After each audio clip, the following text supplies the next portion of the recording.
Hola, ¿cómo están? Hola a todos. En este día miércoles estamos felices aquí de estar con ustedes en el programa Futuro en Acción, en un día nublado en Guayaquil. Nublado en Guayaquil, lo cual a mí me encanta. ¿Cómo estás, Claudia? Buenos días. Hoy nos acompaña Claudia Novoa, Giovanni Ginata, por compromisos laborales, se ausenta de este espacio informativo por hoy. Mañana estará con Juan Carlos Díaz Granados, el viernes con Claudia Novoa y hoy, pues Claudia y yo, en el ombligo de la semana, estamos reemplazando a Giovanni y decía sí, con un día nublado, porque el clima en Guayaquil está de lo más extraño, ¿no? De lo más Extrañísimo. atípico.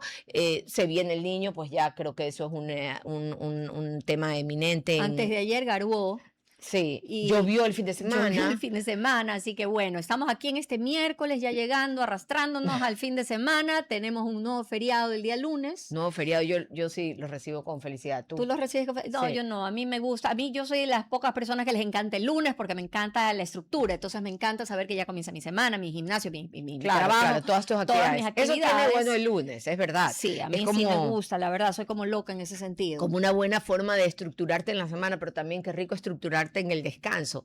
Y a mí me encanta, te digo, también los feriados, es una cosa rara, porque siento que empiezo como que la semana distinta también, que me gusta, como que no siempre es lo mismo, sino que hasta se me acorta. No, pues la semana corta Sí, es sí, fantástica. fantástica en Y yo ese sé que tú te aspecto. vas a la playa el feriado y yo me quedo, así que siempre andamos medio descoordinadas Medidas en de eso. coordenadas y todas las personas que van a salir de la ciudad hay que tomar precauciones. Recuerden tener sus vehículos en las mejores condiciones, también tener todos sus documentos, licencias, matrículas en regla y esperando también que el gobierno en eso también colabore con los operativos necesarios, no solamente en carreteras y en vías de la ciudad, sino también resguardando con seguridad las diferentes ciudades del Sí, país. justamente eso estábamos viendo con Doménica, que el gobierno en este año, porque como es un tema que nos atañe a todos y es un tema que nos atraviesa como país, el gobierno ha lanzado un nuevo plan de seguridad.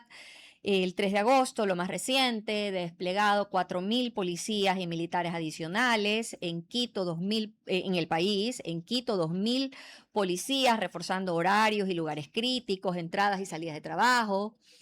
Y bueno, se suman Ujú. vehículos, motocicletas, drones y helicópteros a todo este Operativo. operativo y a todo este afán de buscar que el país de nuevo se encauce en la seguridad, ¿no? Una inversión de 180 millones de dólares y seguir un poquito como marco de fondo el modelo llamado el modelo Bukele, ¿no? Ujú.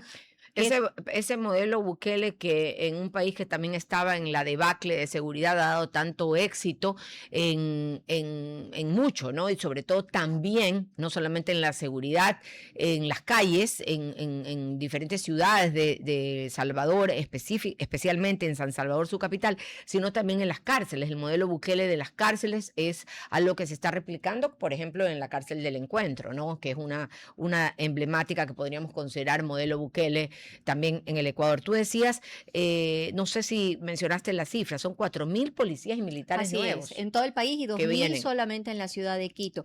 Realmente esta preocupación y este modelo de Nayib Bukele ha sido uno de los motivos por los cuales hemos visto en Latinoamérica en general Ujú. un movimiento hacia la derecha, ¿no? Un hastío, unos números económicos de esta prueba socialista que se hizo en muchísimos países de la región y tenemos un retorno a la derecha, ¿no? Con Milei, con bueno, el mismo Bukele, Daniel Noboa, Keiko Fujimori en Perú y ahora Aspriella en Colombia, que este fin de semana, el día 7, termina el mandato de Gustavo Petro y empieza el mandato de Aspriella. Y van muchos líderes de Latinoamérica y del mundo, inclusive el rey de España, va Daniel Noboa también a la toma de posesión de Aspriella en este fin de semana que viene. Con ese motivo, también quería comentarte que el día de hoy el presidente recibe al canciller israelita, su nombre es Gideon Sar, para un diálogo político y económico bilateral. Daniel Noboa está tratando de impulsar un encuentro con muchos de estos líderes de derechas en realidad, eh, para impulsar tú sabes, ¿no? La inversión Bueno, económica en el país eso con muy buenos ojos lo ven no solamente los ciudadanos en general, ¿no? Sino también los gremios empresariales porque sienten que pueden ser nuevos puntos de inversión en todo el Ecuador. Nos están saludando Dome Meller, mi hija, no sé qué hace conectada a las 12:12 cuando debe estar en el colegio. Estamos aquí caramba, Dominiquita, debes estar en el colegio. debe estar estudiando. Valentina Martínez, el doctor Raúl Guerra, Michelle Cuadra, algunas personas están conectándose Hola, hola a todos, qué y gusto. estamos aquí justamente, aquí me dicen que me acerca el micrófono, así que aquí me acerco, estamos en vivo transmitiendo para que no solamente nos puedan seguir en YouTube, también en mi cuenta de Instagram y en nuestro dial 96.5 FM. Tú decías de esta visita Sí, importantísima, esta visita Claudia. importante el día de hoy con el canciller israelita que llega hoy, se va a reunir con nuestro canciller Roberto Curi con el presidente para una firma de instrumentos bilaterales para ampliar cooperación entre Israel y el Ecuador. Israel declaró el año 2026 como el país, como el año de América Latina. Y de aquí, pues, él continúa a reunirse con Keiko Fujimori y también estará en la investidura de Abelardo Espriella. Importante eso que tú mencionas, Claudia, porque justamente con las relaciones con Emiratos Árabes Unidos nos van a unir temas que son sumamente actuales como de inteligencia artificial, innovación, transformación digital, que también es un apoyo, pienso yo, al tipo de negocios que se están dando mucho ahora en la actualidad. En esta avanzada de Daniel Noboa hacia reunirse con sus iguales de Latinoamérica. El 6 de agosto se reúne también con Javier Milei. Es la primera visita oficial de Argentina al Ecuador en muchísimos, muchísimos años, desde el 2007. El eje central es la seguridad, el crimen organizado y el lavado de activos. Se prevé también un compromiso regional de Santiago que ya firmó con Bolivia, Chile y Perú en contra del crimen organizado. Y mira qué interesante, también se habla de inaugurar rutas aéreas directas entre Ecuador y Argentina. También pues Milei se dirige a la posesión de la Espriella del día viernes. Ahí van a unirse muchos presidentes y sobre todo la misma tendencia, ¿no? Sí, también viene el canciller japonés. Realmente en este sentido Daniel Noboa está on fire, como dicen, reuniéndose y tratando pues de convencer a todos estos altos personeros de sus países de que el Ecuador es un socio confiable para todos estos gobiernos de derecha. También ya comentaste sobre el viaje oficial a Colombia. Sí, Sí, ya de comenté Abelardo de la Espriella. que va a Sí. estar presente. Y de la mano de que el Ecuador es un país confiable, pues tenemos también la noticia de los alcaldes imputados en todos estos casos de lavado de activos. Solo una acotación más al plano Sí. internacional para pasar al nacional. Ujú. La exportación de energía desde Colombia será un hecho. El gobierno colombiano ya anunció que va a reactivar las exportaciones de electricidad hacia nuestro país. Hay más o menos un suministro promedio y previsto de 8.6 gigabytes, así que esto va a ser luego de un periodo de restricciones que vamos a tener, ¿no? Ahora sí pasemos a lo que tú mencionabas, No, si te realmente parece. no he sabido que va a haber restricciones Algo eléctricas, no va se a ha haber. comentado todavía, pero Oficialmente no. Ajá. por lo menos se está restableciendo todos estos lazos comerciales que toda la vida nos han unido con Colombia y que con el presidente Petro pues se vieron truncados. Es una gran oportunidad para los dos países, ¿no? Porque nos une más o menos una agenda similar. Tenemos el tema de seguridad, el tema de electricidad, tenemos el tema de empresarial, que Colombia siempre ha sido un aliado estratégico para nosotros y ojalá que ahora con la retoma de las relaciones gubernamentales entre los dos presidentes, esto también le dé un Es que nuevo auge al país. son países que nos aquejan problemas Sí, similares. sí, muy Entonces, similares. es lógico que exista una cooperación y un diálogo cercano entre los dos países. En este afán del presidente Noboa de poner al Ecuador como un país confiable en el cual invertir, los números de macroeconomía ecuatorianos están muchísimo mejor que Ujú. antes. Lamentablemente no es algo que se traduce tanto en el día a día y en el bolsillo popular. De cara al mundo tenemos un crecimiento del 3.7 en el PIB, que es altísimo. Tuvimos en el año 2025, en el 2026 se prevé un crecimiento del 2.5, que antes estaba hasta el año 2024, estuvo en niveles del 1%, el desempleo en un 3.1%, que obviamente no suena tan real porque el subempleo que nosotros vemos en las calles es evidente. Pero bueno, en todo caso se espera que estos números macro tarde o temprano se traduzcan en un bienestar para el bolsillo del ecuatoriano y sobre todo en una sensación de seguridad que todavía no logramos tenerla porque Por completo, así es. las malas noticias pues son pues de día a día, Y ¿no? son siempre los titulares las malas noticias. Por eso aquí hacemos un especial énfasis también en comunicar las buenas noticias para aquellas personas que estaban enganchadas con mi cuenta de Instagram. En este momento ya dejé de transmitir, así que vuelvan a conectarse a YouTube de RTP o directamente a nuestro dial 96.5. Decíamos también algo importantísimo en tema de seguridad, son todos esos operativos que se tienen que dar contra el narcotráfico. Justamente autoridades de nuestro país y de España, con apoyo de la Europol, mira lo importante que es, y lo decimos siempre cuando tenemos la oportunidad de trabajar juntas en este espacio, de que países aliados se sumen a las mismas causas, ¿no? Porque, como tú lo mencionabas, son más o menos los mismos problemas siempre que tienen los países. En este caso, con la Europol, informaron sobre el desmantelamiento de una red de tráfico de cocaína con 44 detenidos y 21 toneladas de droga incautados. Esto gracias a la Europol con nuestro gobierno, con España, se pudo detener que ingresen al puerto de Guayaquil.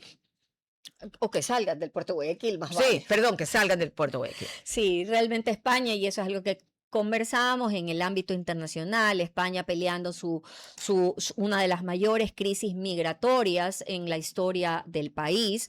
Si hace unos años la crisis del 2021 había sido la más grave, que fue el paso de 8.000 a 12.000 personas a territorio español, el día 30 y 31 de julio pasaron más de 60.000 personas de Marruecos a la ciudad fronteriza de Ceuta, que es la manzana de la discordia, digamos, entre Marruecos y España.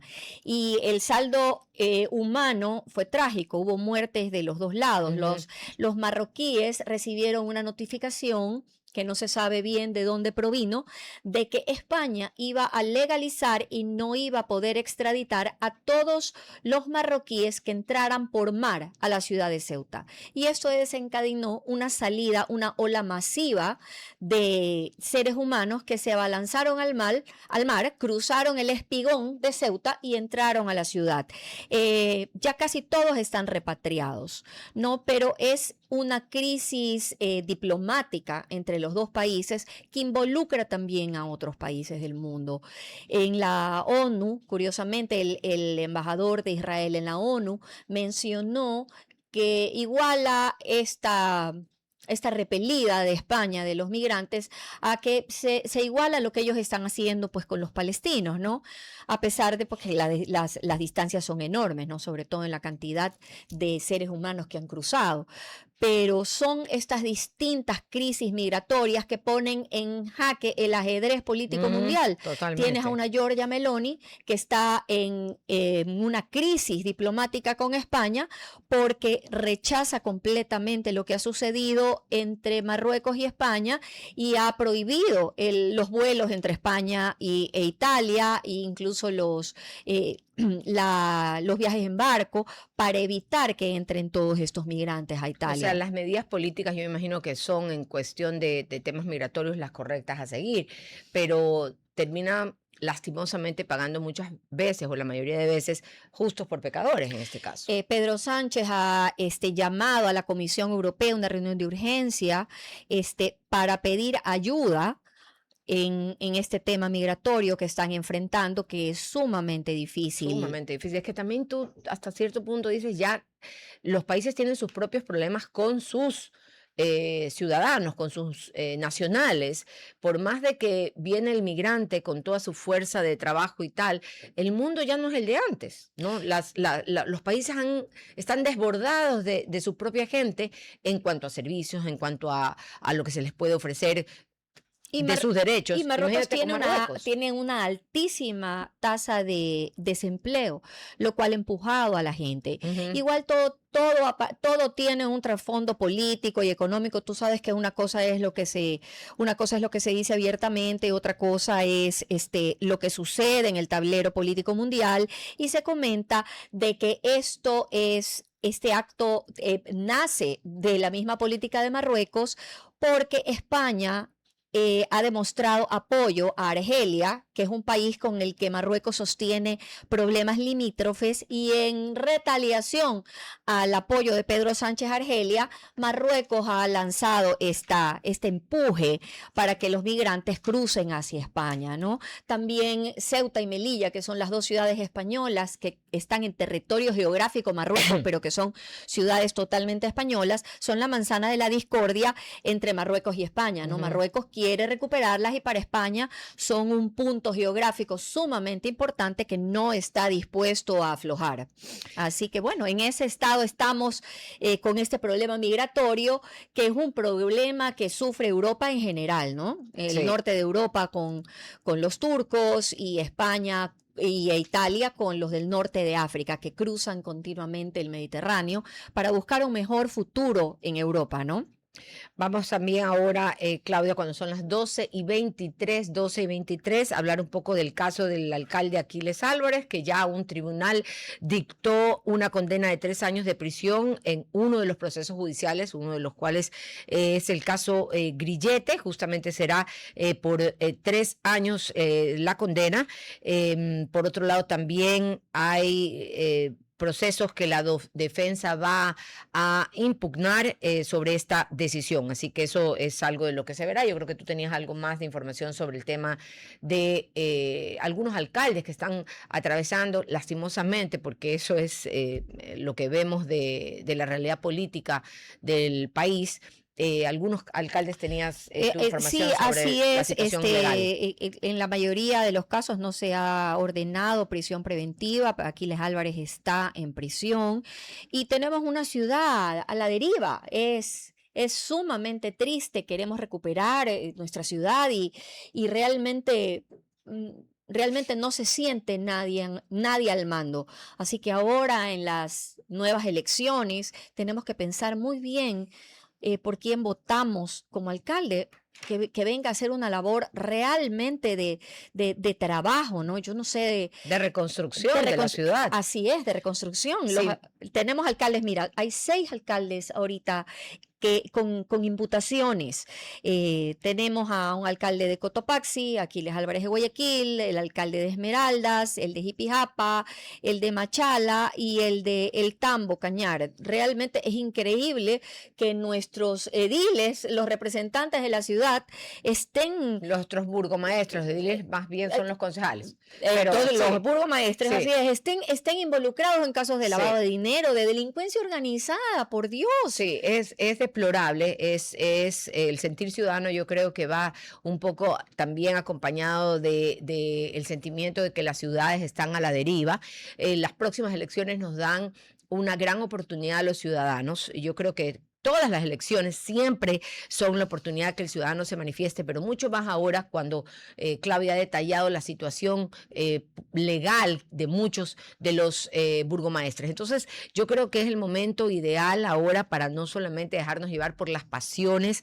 Siempre dicen que el voto es emocional. Yo creo que debemos de convertirlo en un voto racional, un voto que nos invite realmente a estudiar las propuestas, a ver lo que realmente ofrecen, cuál es el currículum de cada uno de los candidatos. Y ciudades importantísimas como Guayaquil, San Borondón hoy en día, que es un motor también del Ecuador en temas inmobiliarios, en temas empresariales, de negocios también, ser muy cautelosos con quién vamos a poner a la cabeza, a la dirección de estas ciudades. Doménica, ponte a pensar, acabamos de vivir las fiestas de la ciudad y realmente no se sintió ese espíritu que hemos tenido toda la vida los guayaquileños de celebrar nuestro mes de julio con tanto orgullo y tanta alegría, y realmente es una ciudad a la deriva. Y por eso es que yo mencionaba el término reconstrucción, porque si bien en la época de León, Nebot fue reconstruyendo Guayaquil, el sentimiento de Guayaquil ahora también lo toca, no al nivel de años atrás, décadas atrás, pero sí a un nivel importante, porque han sido meses muy caóticos, meses donde no se ha sentido el rumbo, y bueno, Guayaquil también, la gente, yo siempre ahí recurro al ciudadano de a pie, al ciudadano, al microempresario, al gran empresario, todos en su trinchera van tratando de dar lo mejor de sí para sus propios beneficios y por ende también para el beneficio de las ciudades. Es que nosotros con estas 2 alcaldías que tuvimos, que con sus bemoles, los que quieras otorgarles, no solamente se reconstruyó una ciudad en su infraestructura y el sistema de recogida de basura y todas esas cosas que funcionaba realmente bien durante mucho tiempo, sino que se reconstruyó una especie como de orgullo. Por supuesto, el orgullo de ser guayaquileño. Fue una cosa intangible lo que se logró en esas 2 alcaldías, y es algo que obviamente se ha perdido completamente porque las últimas 2 alcaldías fueron complicadas, digámoslo así. En todo caso, esperemos que en estas nuevas elecciones pues se llegue la persona que desinteresadamente venga a trabajar, porque por esta ciudad hay que trabajar realmente mucho. Con entrega. Con entrega. Es una ciudad enorme, con muchísimos problemas complicados, y se necesita una entrega total. Guayaquil es un pequeño país, ¿no? Piensen que la municipalidad tiene a su cargo también desde fundaciones como la aeroportuaria, tiene ¿Quién más también, que tú para conocerla de adentro? Imagínate todo lo que conlleva el terminal terrestre, aeropuerto, como decía, puerto marítimo, o sea, tiene tanto en qué trabajar y en qué ocuparse, que en realidad se necesita alguien con ese talante, y con ese talento. Talante y talento. Así es. 12:28. Antes de irnos a la pausa comercial, algo de inteligencia artificial que no podemos dejarlo de lado porque siempre la tecnología es ya parte de nuestras vidas, ¿no? Qué complicado mantenerse al día para nosotros, que ya vamos entrando a una edad respetable. Con la inteligencia artificial ahora se va a poder reducir a la mitad del tiempo para desarrollar nuevos medicamentos. Por favor, esto quiero leerlo así con negrillas y en voz alta, porque mucha gente se queja de que la inteligencia artificial va a fomentar, ¿no? Exacto, va a fomentar el desempleo, por ejemplo, que es una de las cosas negativas. Pero piensa el tiempo que nos va a reducir para descubrimientos médicos para curar enfermedades. Más de la mitad del tiempo en desarrollar esto con la búsqueda de nuevos tratamientos que por ejemplo, simulen moléculas, algo que uno no podría ni imaginarse, ¿no? Va a ser una realidad. Van a simular moléculas para así pasar ensayos clínicos y con respuestas mucho más rápidas. Tenemos que pensar que las generaciones que vienen van a tener que repensar estas carreras tradicionales, ¿no? Y meterse realmente en carreras que impulsen la tecnología, la inteligencia artificial, y si bien no habrán ciertos trabajos, habrán otros. Así es, sí. Todo hay que saber que en el mundo hay que reinventarse. Y ya tenemos que ir al corte, donde nos avisaron. RTP 96.5, a la conquista del mundo digital. Programas de opinión con referentes de la comunicación. Noticias para contar todo lo que está pasando en todo momento. Una variedad de segmentos con lo que necesitas saber. Todo para mantener a nuestra audiencia y seguidores siempre bien informados. Siempre RTP. Buena compañía. Hola, ¿cómo están? Estamos de vuelta ya. Nuevamente con ustedes, 2:34, con César Coronel, que vamos a hablar de lo bueno, lo malo y lo feo de ser garante de otra persona. ¿Cómo estás, César? Buenos días. Doménica, Claudia, buenas tardes. Qué gusto volver a verla. Y por supuesto saludar César, con mucho gusto a la enorme audiencia de RTP y quienes siguen también esta conversación a través de las redes sociales. Bueno, cuéntanos, ¿cuál es lo bueno de ser garante, cuál es lo malo de ser garante y lo feo de ser garante? Honestamente, de bueno hay muy poco. Y te digo una cosa, mucha gente me dice abogado, pero es que te voy a hablar media hora, dígamelo en resumen. En resumen, no sea garante, sería lo ideal, ¿verdad? Pero también es cierto que muchas veces uno comprende esa situación. Mira, yo te cuento el caso particular mío. Yo soy garante de mi hermano en su crédito educativo. Claro, no tenía acceso al crédito, nadie más le iba a ser de garante, entonces me tocó ayudarlo, ¿no? Y muchas veces hay gente que le ha tocado ser garante. En ese sentido es importante mencionar que en el Ecuador, de conformidad con el ordenamiento jurídico, la garantía es solidaria. ¿Qué significa esto? Que el garante y el deudor principal tienen exactamente los mismos derechos y las mismas obligaciones. De tal manera que si el deudor principal no cumple con la obligación, el garante está en la obligación de cumplir con esa deuda. De tal manera que incluso el acreedor podría demandar ya sea al garante o al deudor, a ambos. De tal manera que en ese sentido hay que tener mucho cuidado. Ahora, sí. No, lo que te iba a decir es justamente eso. Hay personas que son muy correctas, muy cumplidas y muchas veces el garante es un requisito indispensable para cualquier préstamo. Y algún momento, a no ser que uno pueda poner un colateral, pueda una prenda de un predio, una hacienda, no sé, ¿no? Pero realmente con gente correcta, con gente que tú sabes que va a pagar. Lo que pasa es que nunca es garantizado, pero a veces toca ser de garante, toca firmar. ¿Existe alguna manera de resguardarnos como garantes de poder ayudar a un amigo que sabes que es correcto y que no te va a fallar, pero que al mismo tiempo te incomoda un poquito poner tu firma en su préstamo? ¿Cómo nos podemos nosotros cuidar? Te respondo con una pregunta. ¿Qué pasa si esa persona que es correcta, que es cumplida, llega a fallecer?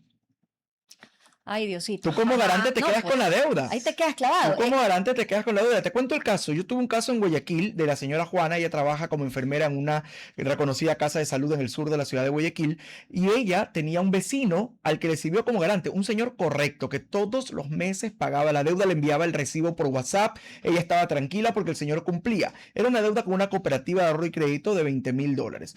El señor terminó pagando como $8,000. Cuando ya iba por 8,000 y quedaban 12 de pagar de la deuda, resulta que el señor le dio un infarto y falleció.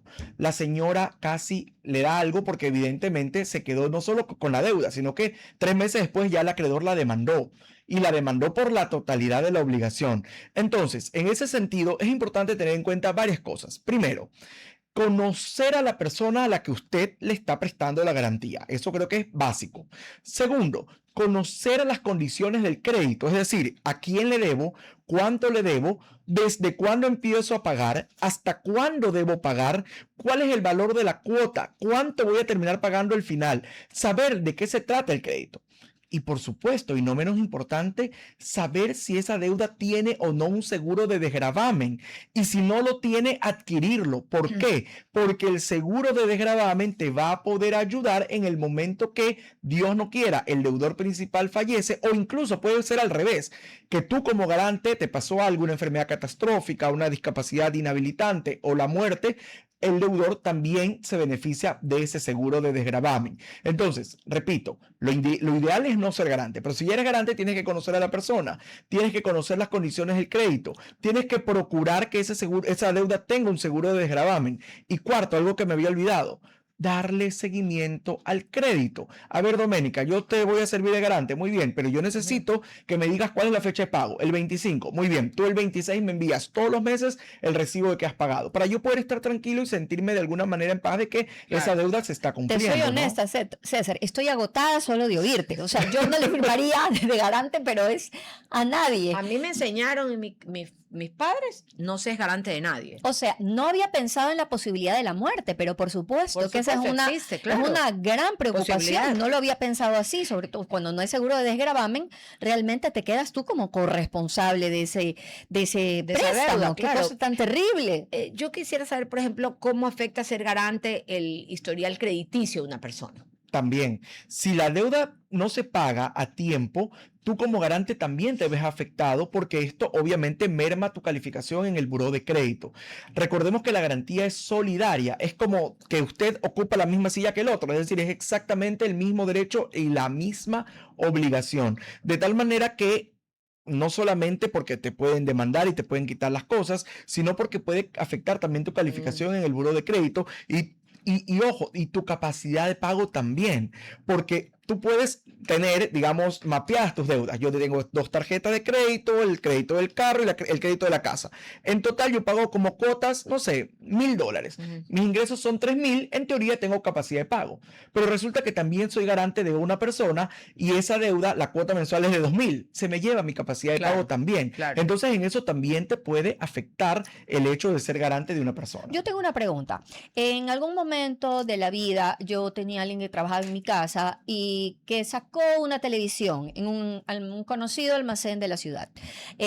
Nosotros nunca servimos de garantes, pero existe algo que se llama referencias patronales o referencias comerciales y estas llamadas no cesaban, nos perseguían, nos torturaban porque este señor pague. Y yo me pregunto, en ese caso no eres garante, o sea, no eres responsable del préstamo, pero de alguna forma te estás viendo afectado por la falta de pago de esta persona. Explícame, en ese caso, ¿se afecta tu crédito? ¿Podrías tú terminar pagando esa deuda? ¿Cómo funciona en ese caso en que no eres exactamente un garante, pero muy parecido? El artículo 49 de la Ley Orgánica de Defensa del Consumidor dispone con claridad: únicamente se puede cobrar y realizar gestión de cobro al deudor, al codeudor y al garante. Llamar a la referencia, al jefe, al amigo, al vecino, a la ex, todo esto constituye hostigamiento. Pero sucede, Y ¿no es verdad? sucede. Yo tuve el otro día el caso de una amiga que fue gerente de una conocida empresa pública y imagínate, 5,000 trabajadores la llamaban las 24 horas del día. Pues no, o sea, ya llegó un momento en que colapsó y tuvo que cambiar de teléfono porque la llamaban todo el día por sus trabajadores. Esto es absolutamente ilegal, está en la ley. Incluso hay una doble sanción, una multa que va en el orden de casi $5,000 y una indemnización a favor de la persona a la que le generan el daño. Yo tuve un caso en la ciudad de Quito de un cliente que trabajaba para el Estado. Imagínate que llegaron al punto de llamar a la ministra del ministerio donde él trabajaba. Se quedó sin trabajo, pues, Claro. ¿no?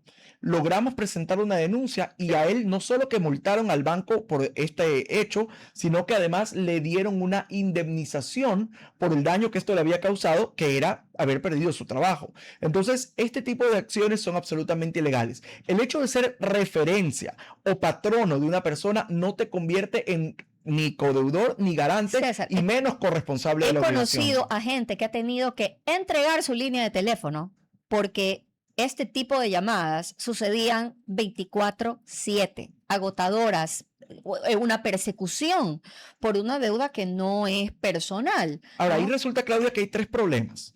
El primero, que mucha gente desconoce sus derechos. Mucha gente no sabe que esto es ilegal y que es sancionado por un juez penal, ni siquiera civil, penal, porque claro, es una por pena. contravención.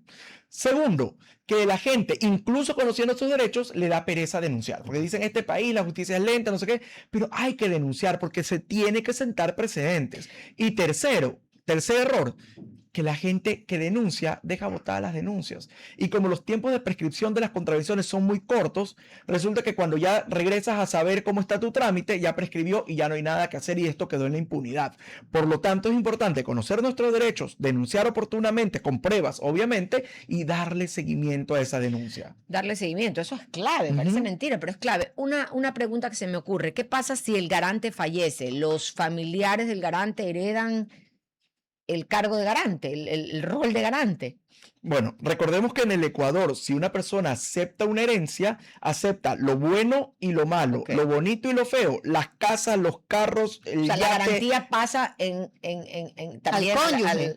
no, y O a los hijos. Recordemos que el cónyuge no es heredero. Al erario hereditario, dices tú. Sí, o sea, El- digamos, el pasa cónyuge- a lo negativo de la herencia, digamos. Sí, al sí, o deudor. sea, evidentemente, tanto el Al deudor pasivo. principal o el Al garante, pasivo. si uno de los dos fallece y no hay seguro de desgravamen, la deuda se hereda, Se hereda. ¿verdad? En el Mira caso tú del cónyuge, todas las aristas que tiene se ser puede- garante, ¿no? así es. En el caso del cónyuge, es una suerte de codeudora del garante, ¿verdad? Porque obviamente hay una sociedad conyugal, salvo que hubieran celebrado en vida capitulaciones matrimoniales. Ok. Y los hijos, obviamente, al momento de aceptar la herencia, aceptan esa deuda también. Esa carga la aceptan también. Ahora, es importante, y perdón que regrese el tema del seguro de desgravamen, y lo conversamos, me acuerdo de la última vez que estuvimos aquí con ustedes, porque mucha gente desconoce varias cosas del seguro de desgravamen. Mucha gente cree que solo se activa al momento de la muerte.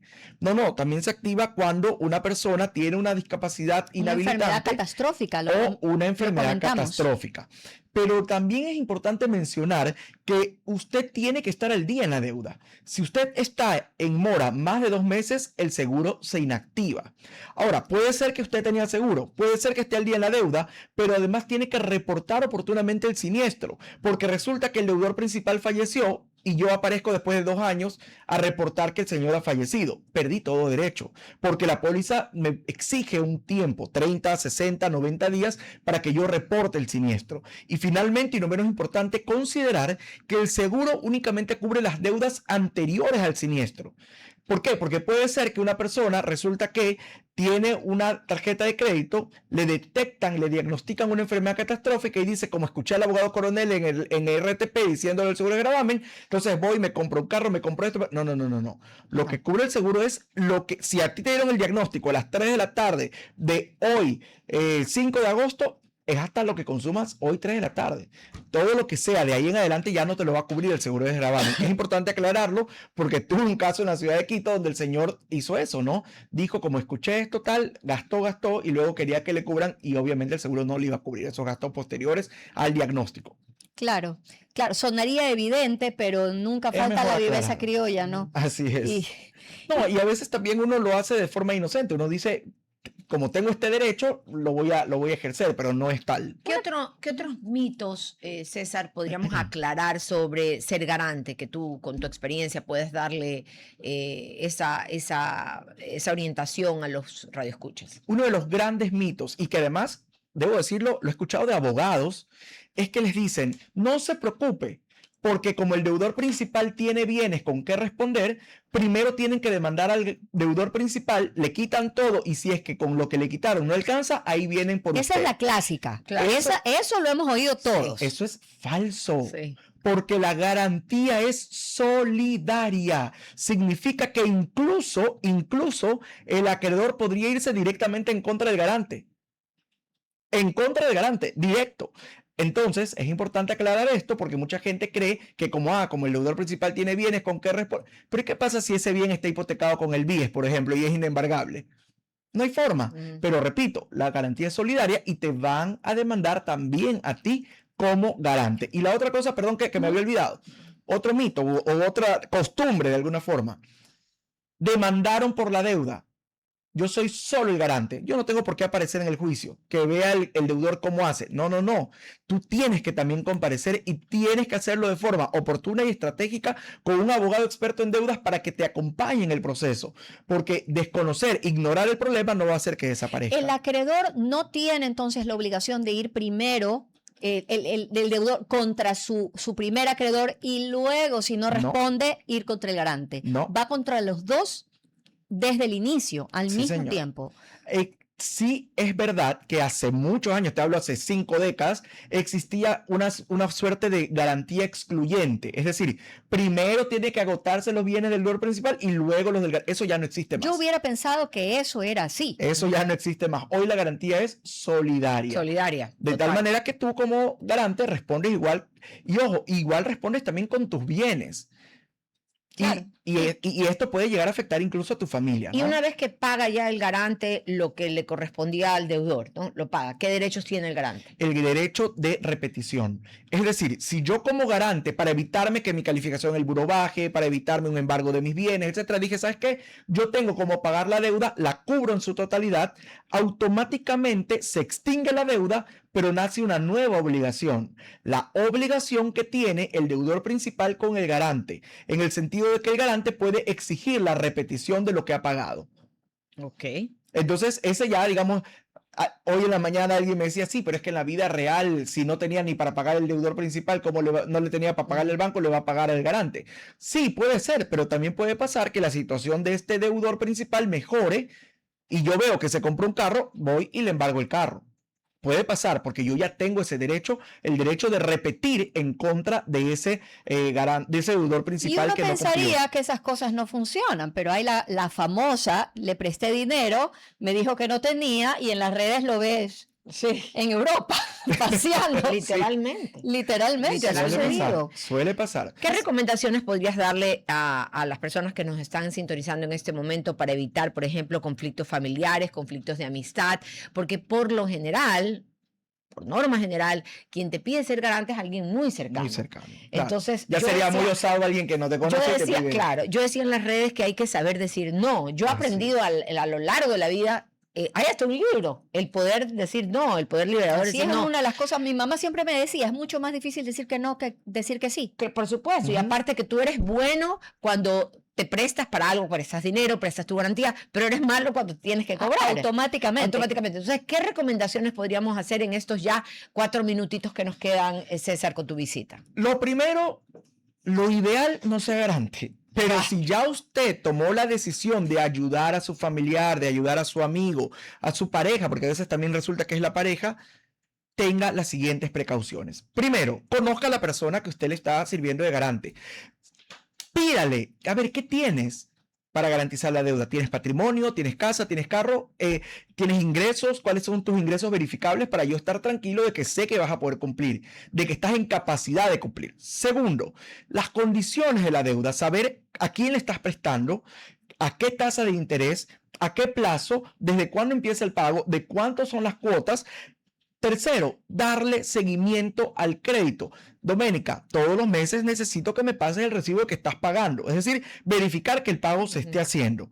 Y cuarto, y no menos importante, averiguar si la deuda tiene o no un seguro de desgravamen y si no lo tiene, pedirlo. Recuerda que tú puedes pedir el seguro de desgravamen al momento de sacar el crédito o en cualquier momento del O sea, crédito. ese punto del seguro de gravamen debería de ser algo previo que el garante le pida a su Como deudor. condición. Yo Como te condición, acepto, pero debería ser un seguro- condicional. No, pero César, si yo tengo 38 años, estoy joven. Nadie tiene la vida comprada. Entonces, es mejor tener esa precaución. Es una de las precauciones que hemos analizado aquí que se deben Sí, de dar. y te digo una cosa, Doménica, el seguro de desgravamen incluso lo puedes contratar por fuera del banco o la cooperativa. Claro, probablemente te va a salir un poquito más caro. Normalmente los bancos ya tienen un convenio y te dan una tasa preferencial. Pero lo importante es que lo tengas, porque créeme, y te hablo de este caso de la señora Juana, que le hubiera salvado la campana. Le hubiera salvado la En campana. todos estos requisitos o sugerencias que tú mencionas cuando uno accede a ser garante, yo me río porque así como tuvieron la confianza para pedir de que sea su garante, estoy segura de que no le va a ser cómodo contestarte todas esas preguntas, porque todas esas preguntas a uno como garante, uno dice, ¿cómo le voy a preguntar esto? ¿Qué vergüenza me da? ¿Qué delicado? Pero esa persona tuvo la confianza de pedirte que sea su garante. Así es. Sí que debería de ser lo lógico poder hacer y tomar estas precauciones, pero estoy segura de que en la práctica es incómodo para uno hacer esas preguntas y esa es la primera voz de alarma de no firmes no firmes como garante porque es muy incómodo todas las preguntas que deberías de estar obligado a hacer. Échame la culpa a mí. Escuché a un el abogado de abogado RTP que Cornelio. dijo esto. Échame Ajá. la culpa, pero que le pregunte, ¿no? ¿Tiene o no un seguro? Si no lo tiene, contrátalo. Quiero saber tu situación patrimonial. Imagínate tus cuánto ingresos. ganas, cuáles son tus bienes, cómo piensas pagar el préstamo, qué días te toca pagar.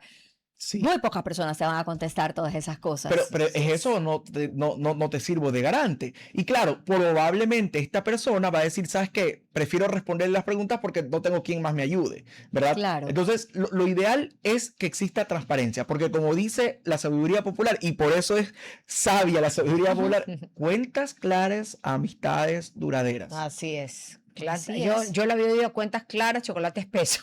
También.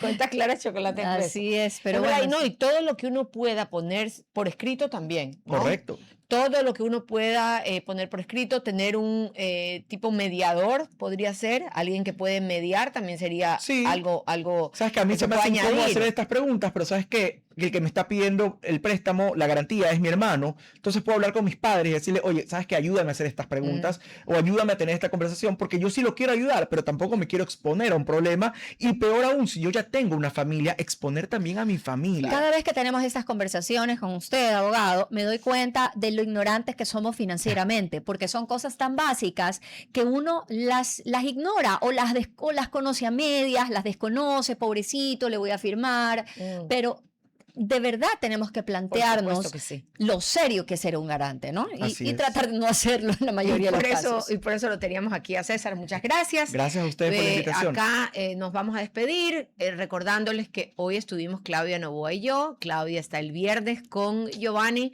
Yo estoy lunes y miércoles y con Giovanni. Y martes y jueves está Juan Carlos Díaz Granados con Giovanni. Así que aquí Bueno, me vamos a encanta estar. estar aquí y me encanta conversar contigo y que el abogado también siempre es muy No. interesante escucharlo, así que nos despedimos Hasta la próxima. y nos vemos.